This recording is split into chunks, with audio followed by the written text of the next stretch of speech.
전남 지역 10개 선거구의 후보자는 아직도 안개 속입니다. 민주당은 선거구 획정이 미뤄지고 있다는 이유를 대고 있는데요. 전남 선거구 공천 심사 결과 발표도 하지 않고 있어 지역민은 물론 지역 정치권도 답답해하고 있습니다. 김양훈 기자가 취재했습니다. 중앙선관위가 국회에 제22대 총선 선거구 획정안을 제출한 것은 지난해 12월 5일. 선관위 획정안을 보면 전남 선거구 숫자는 10개 그대로지만 영암 무안신안 선거구가 없어지고 순천시, 광양시, 곡성군, 구례군, 가벌은 3개 선거구로 분리하도록 하고 있습니다. 권역별로는 동북권은 4석에서 5석으로 늘고 중서부권은 6석에서 5석으로 바뀌는 안입니다.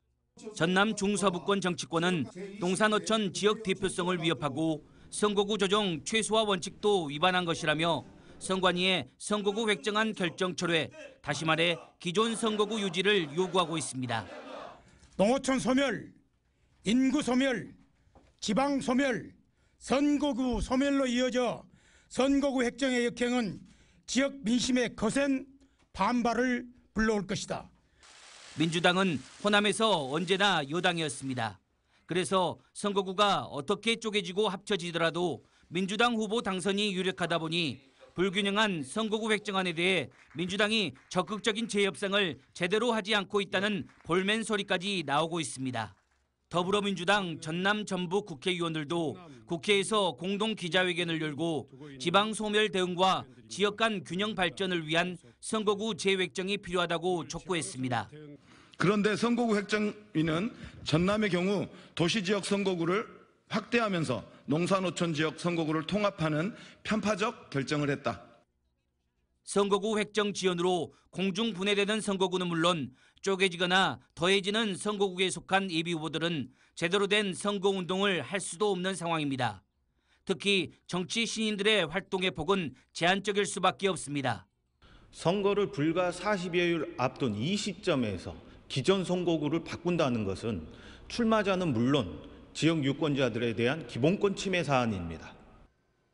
선거구 획정 문제를 놓고 여야 협상이 공전을 거듭하면서 중앙선관위가 데드라인으로 제시한 2월 21일을 이미 넘겼습니다.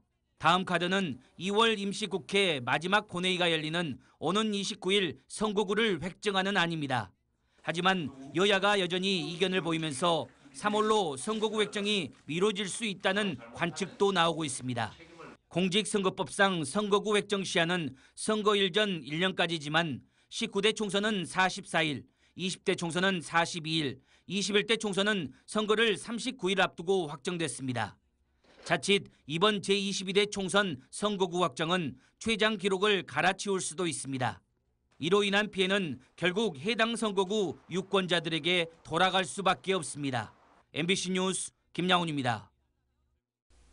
언제 어디서나 내 손 안의 뉴스. 광주 MBC 뉴스 유튜브 구독으로 함께하세요.